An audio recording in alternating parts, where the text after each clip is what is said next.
Hello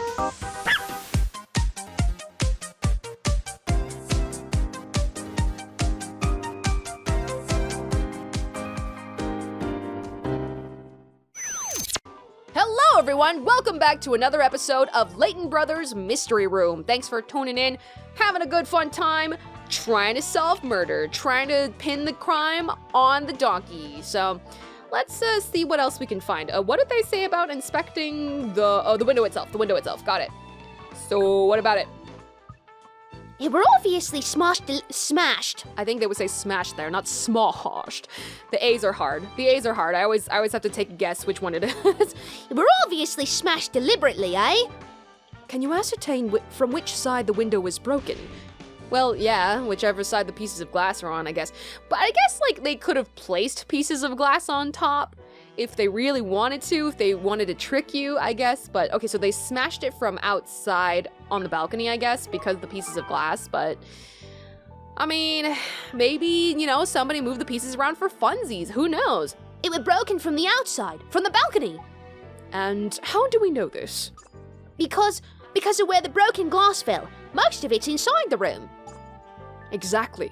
This window was clearly smashed with some considerable force from the outside. Now, at last will you believe my statement is true? The outlaw broke into my home and murdered my husband! Prof, it does say...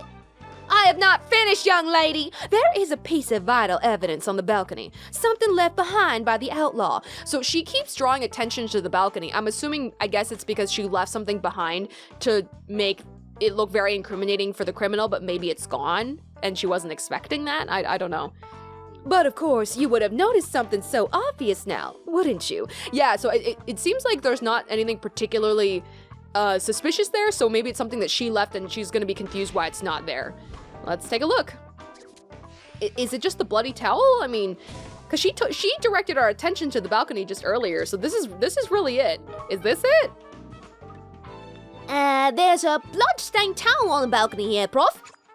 Please, do not tell me you failed to notice such an obvious piece of evidence before. So she's like really incriminating herself with this slip-up, but it can't be that straightforward, right? There's gotta be more to this. Okay, so let's see what happens. No, I knew it were there. I was just getting around to it, that's all. Ma, is that so? It would appear to be a towel used to wipe the blood off the murder weapon. Huh? But why has it been chucked out there on the balcony? Now surely you can figure that out without my help.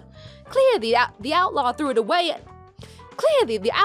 away there after he stabbed my husband and fled over the balcony. Well, maybe There is one thing I'd like to double check. Let's assume that the culprit did indeed break the window in order to get inside the flat. The loud noise would have alerted everyone to the intrusion. Does that not strike you as a rather clumsy approach for a seasoned housebreaker? The window was locked. Wow, the outlaw had no choice. Yeah, I mean, robbers, burglars, I wouldn't know their mindset exactly, but I would assume if they see the lights on, they see somebody literally inside there, through the window with they've got eyes on that. They wouldn't try to break in, especially not with a really loud smash. It would draw so much attention. So yeah, that's pretty weird. It was locked. Can you be sure of that? I do declare I can. I distinctly remember it was locked from before.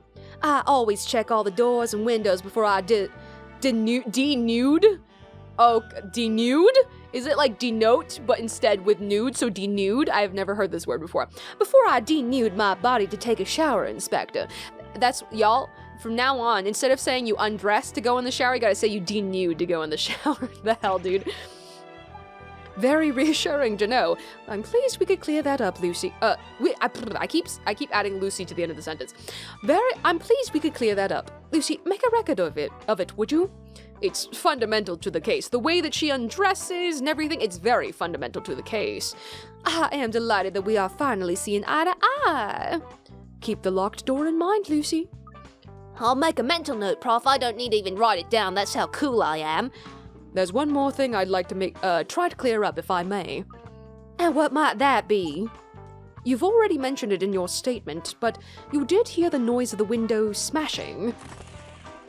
Oh, it's cracking. I most certainly did. Why, I still still remember it now. I was in the shower at the time. So is it gonna be like, oh, because the shower water was running, how did you hear the windows smashing? Like, that's not like a super suspicious thing, because like windows smashing is pretty loud and showers aren't always the loudest, but anyways, that could be something. Then I heard my husband scream. I came running out of the bathroom and saw the outlaw. As I said in my statement, he was wearing black from head to toe, and he fled over the balcony. And you stand by your statement? That's exactly what happened? Well, I hope you are not implying that I am a liar, Inspector. I merely wanted to confirm the accuracy of your very important statement. Thank you very much. Okay, I'm thinking I'm supposed to be catching on to something right now. Like, I am catching on to various inconsistencies, but I'm not able to completely put it all together right now. So, though locked prior to the incident, it is now open. Okay? Okay. And then I heard my husband scream after I heard a window shattering while I was in the shower. So that's basically those two statements. Okay. So, like, you know, it's all sounding pretty fishy, but... Well, I do believe the issues that were troubling you are no more. We have proven that outlaw is guilty. Oh, I? What exactly are you trying to say? The victim was taken by surprise and stabbed from behind. Smashing your way through a window hardly qualifies for a surprise attack, does it? My poor, sorry simpleton. You still fail to understand. My husband was sleeping at the time. He did not hear the outlaw breaking the window. Give over, are you really? Are you doubting me? You've already taken such a long time establishing that the window was smashed from the outside. That in itself is surely compelling evidence that the outlaw broke into my home as I have described. There could be no more room for doubt. I would kindly request that you allow me to go back to my home now, Inspector. Of course. Thank you very much for your cooperation. We shall get our files in order now after all the new information you've given us. I believe that would be for the best. Such a simple case as this can be... Such a simple case as this can surely be laid to rest now. One last thing. Yes? If we happen across any other awkward issues, I presume you wouldn't mind helping us again? As long as you are not wasting my time, Inspector, I should be glad to help. Thank you. I wish you all the best. Much obliged, I'm sure. Goodness, goodness! What a heated and venomous exchange we've just had. Hey, Prof, are you sure about just letting her go like that? We weren't going to reach a conclusion like that. She knows that we suspect her. Sorry, Prof. That's my fault. I got a bit heat up. Don't apologize. We all get worked up sometimes. Anyway, I'm quite certain now that she is the culprit. Why is it so obvious is my question. Like, it feels kind of bad that it's so obvious. I guess maybe it's like double subverting our expectations, where normally, like, the one who's most obvious, we are expecting now to not be the criminal because of how mysteries are usually set up, but now they're, like, double doing that. It's like, you think because it's them, it's obvious that it's not them, but really, it actually is them! I don't know, dude. Hi, likewise. You can tell she's hiding something by the way she's that quick to get, Marty. That quick to get Marty! I've never heard Marty before, that's funny. I'm convinced she hid the murder weapon somewhere in the... Woo! Okay. I'm convinced she hid the murder weapon somewhere in the room after she killed her husband. She wouldn't have had the time to dispose of it outside before the caretaker arrived. Then, she arranged the scene to look like an intruder broke in from the outside. However, there's an inconsistency between the course of events she describes and the scene she set up. Is there? Of course. There's no such thing as a perfect lie, Lucy. The murder weapon is somewhere at the scene of the crime without question. Well, if we can find it, we'll blast a whopping great hole in that double-barreled bimbo story! What a descriptor! What a descriptor! Don't describe people like that, hun! There are two issues. The murder weapon, and the way she set the scene to make it look like a break-in. Right, okay. So, are we finding... Okay, so decisive evidence... Let's see. We need to locate some irrefutable proof that shows Potsby Mon's statement to be false. So I'm thinking it's the glass being on top of the body. I hear you, Prof. Yes, let's take a look. Other than that, no other, like, huge glaring inconsistencies really stick out to me, so let's take a look at that real quick. Can I just look at the glass itself? Maybe? I want the glass that's, like, on top of the body. Let's see. What about this, Prof? This could be it. The broken glass? Which statement would that be inconsistent with? Is this right or not? Okay. Oh, okay, something about the sound probably. I heard my husband scream after the window shattered. So that could be like, oh, first the glass broke and then the husband screamed. So why would the glass be on top of his body? So this possibly? Let's take a look. Let's try that. Nice, okay. You've got it! I got it!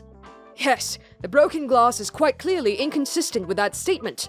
That was cute. That was a cute little exchange. They both like finger gunned at each other. That was cute. I loved it. We've backed Potsby Mon into a corner now. This proves she's been lying. Of course, you appreciate what the inconsistency is exactly, don't you? Aye, the bits of broken glass are on top of the body, not underneath it. That's all wrong. Precisely. This puts paid to the idea that an intruder broke in via the window and killed Potsby. Well spotted, Lucy. Yeah, we did it! Okay, so that's the only thing I know for that one. The murder weapon, my only theory is the ice thing, so let's see. Let's see if we can find the murder weapon the suspect used. She must have hidden it somewhere here. Judging by the shape of the victim's wound, we're looking for something long and thin. Okay, maybe it's like hiding in something. Maybe it's like a clothes hangers. I don't frickin' know.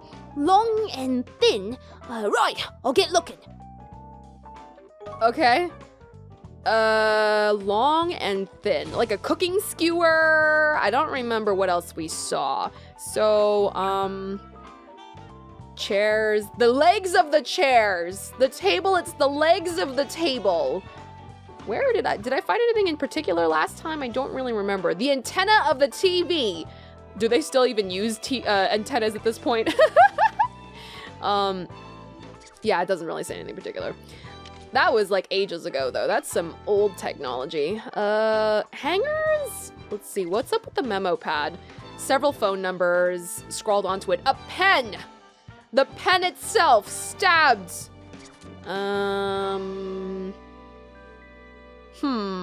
Wait, what was up with this? Okay, so it just, nothing in particular about it. It doesn't say anything about ripped pages or anything like that. It doesn't say anything about hangers. It's gotta be something like fairly straightforward in the description. This card is so suspicious. I don't know what it is, but I wanna know what it is. It's slightly damp. What is it? It contains toilet rolls, wrappers, nothing in particular. I want to know what's up with that piece of paper. It is so suspicious. I don't think there was anything in the bath. What else is there? The pendulum? The clock pendulum? I don't know. This clock's got me thinking, Prof. You'd better have a closer look at it then, Lucy. You might be onto something. Really? This? Seriously? Okay, maybe it's like the hidden part of the pendulum. It's like drowning in blood. Let's take a look. Hi, how do I take, like this. Clock hands. It's gotta be the clock hands themselves? That'd be something. I feel like, I guess it depends on the clock, but I feel like normally they're not that heavy. Not heavy enough to kill somebody with. Normally they're like very paper thin because, you know, they gotta move so frequently, so. I don't know. Anyways, let's look at everything else real quick. A highly polished and heavy looking pendulum. Okay, so like, is it sharp enough and the ends of it if you rip it out? I don't know. I don't know, dude. Glass cover. A thick glass cover that protects the clock face and pendulum. It appears to open and close. Wow, that's so great. If it didn't open and close, that'd be very bad design. The metal hands of the clock. The long minute hand is slightly bent at the tip. Oh, so this thing is like sturdy enough to kill somebody with? I would not have expected that. So, you've had a chance to examine the clock in detail now. Aye. And what do you think? Is there any way it could have been used as the murder weapon at all? Is it the clock hands? Like, it specifically has some point of interest. It says it's bent at the tip, so it's gotta be these. I'm surprised! Yes! The hand! I love that! It's long and thin, all right, and pretty sharp, too. If you look closely, you'll notice it's also slightly bent. Aye, there's every chance this is what we were used to do the fellow in. I agree. Which means the murder weapon were in the room right from the start. And having committed the crime, the perpetrator hid it on the premises. In other words, the culprit was in the flat before, during, and after the crime. An excellent find, Lucy. I'm that chuffed! Ask forensics to go over the clock hand again, would you? If it really was the murder weapon, they should be able to find traces of Potsby's blood on it. Will do! I was not expecting that. What's up with the card? Nothing. I wanted it to be something. I wanted it to be something so bad. I don't know. It's probably not going to factor in eventually. Ugh. It's doing it to throw me off. That's everything. We've tied up all the loose ends, haven't we? Yes. Well, in theory, at least. How do you mean? We haven't quite got enough to prove beyond reasonable doubt that Potsbymon was responsible. Why do you say that? Never mind. What, that sounds important. Don't just never mind me, you butt. Why don't you call our suspect in here, and we'll take it from there.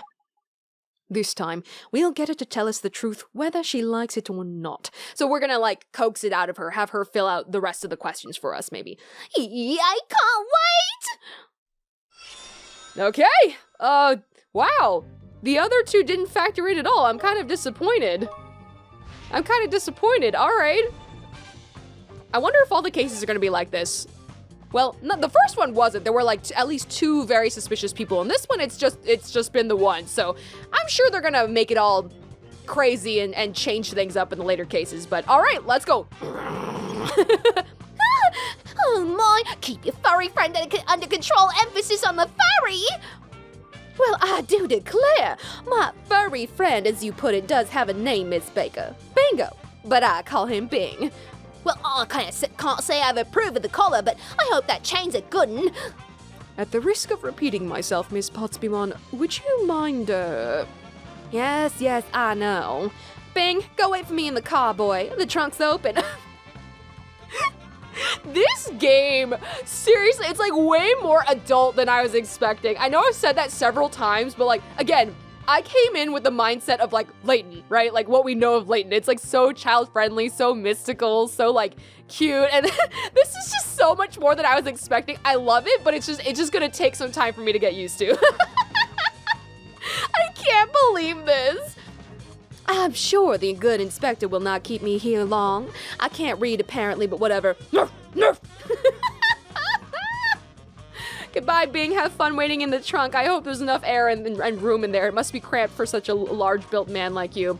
Now, whatever affairs we still have to discuss, Inspector, I trust we can do so quickly. I always go to the park with Bing around this time of day. What do you mean, always? Didn't you just meet this guy, today or yesterday? Unless there's a high chance you've been cheating on your previous husband, so maybe you've had Bing around for a while now as some side meat, you know what I mean? Don't worry, Miss Potsbymon. I'm fairly sure this will be the last time we meet. So, what exactly requires my attention now, may I ask? I assume you've finally concluded that it was that outlaw who murdered my husband. On the contrary, we are now quite certain Mr. Nix is completely innocent in this matter. Not nicking Nix, nice. If you'll cast your mind back to our previous conversation, we established that the victim was stabbed probably from the back. Oopsie. Okay. Release that arrow of truth! The victim was stabbed from behind without warning. He was caught completely unawares. Mr. Potsby had no idea what were coming. There's no way Nix could have done that if he came in the way you described. As I have already told you more than once, Jack was inclined to fall asleep while watching the television. Of course, we cannot deny the possibility that your husband was indeed asleep at the time. However, if that were truly the case, it would be at odds with something else that happened. In other words, he was stabbed in the back, the window was smashed. Wait, what suggests the victim couldn't have been dozing when attacked? Because the window was smashed? Okay. And release! Because the window was shattered! All that glass breaking would have made a right dent and no mistake! No one could have slept through that. There's no way Mr. Potsby wouldn't have woken up. I do declare, you are as slow as a snail sometimes, Miss Baker. My husband was quite exhausted that day. Why, he was sleeping like a log. Even the clatter of the window breaking would surely not have roused him. Well, there's nothing more to be said on that front then, I suppose. Only when that outlaw drove his knife into my poor husband's back did he make with a spine-chilling scream. Wake, rather. And it was on hearing that scream that you ran out of the bathroom to see what was happening. That is correct. My sudden arrival scared the outlaw away before he could steal even a bitty bit. I know it was that thief they caught in the grounds. I see. So that's the course of events as you describe it. I have never said anything to the contrary. So, if I may just recap. You were having a shower in the bathroom when you heard the sound of glass shattering. Immediately after that, you heard Mr. Potsby scream. That's what you're telling us happened, are you? It's also what you said in your statement. Of course it is, because that is the truth, Inspector. Then I would have to say, you are a liar, Miss Potsby-mon. Well, a liar? Indeed, and there is a certain piece of evidence on the scene that will prove me right. Well, I am all ears. If this evidence really exists, then I sure would like to see it. What statement about the glass being on top of the body? The glass being on top of the body, right? There we go. Pull back, release. These bits of broken glass prove that you're lying to us, Miss Potsby-mon. Wait, was that Lucy talking? It gets troublesome trying to figure out who's talking. Oh, that is hogwash! All these bitty bits of glass prove nothing of the sort! Would you care to explain, Lucy? Tell Miss Potsby-mon exactly what the broken glass reveals. The timing of the stabbing. Take this! Take that ammo! You only have to look at the broken glass to see the order of events that led to Mr. Potsby's death. What order of events? You claim you heard the window smash first, and then your husband scream. But if that were the case, what are all these bits of glass doing on top of the body, hey? If your statement were true, the broken glass should be underneath the corpse. But they aren't, are they, Miss Potsby-mon? They're on top, which proves that the window was smashed after the victim was stabbed. So it would seem you have deliberately given a false statement. I have no such thing. Why, I've simply confused matters in my head. I'm all torn up about the loss of my dear husband. This simple misunderstanding proves nothing. I retract my statement. I simply cannot remember if I heard the scream or the glass breaking first. Perhaps the outlaw came inside some other way and only smashed the window after killing my Jack. Oh, you little weasel! Let us assume for a moment that you were indeed mistaken. This introduces a new complication. Oh my gosh, I know we're right at the climax and maybe it's just a couple more lines before we get her, but it is the end of the episode and I can't keep going on forever, okay? I gotta cut it off there. I know, but join me tomorrow for more excitement. We're gonna get this criminal. We're gonna lock her up, all right? Join me then. Zaxxus, over and out.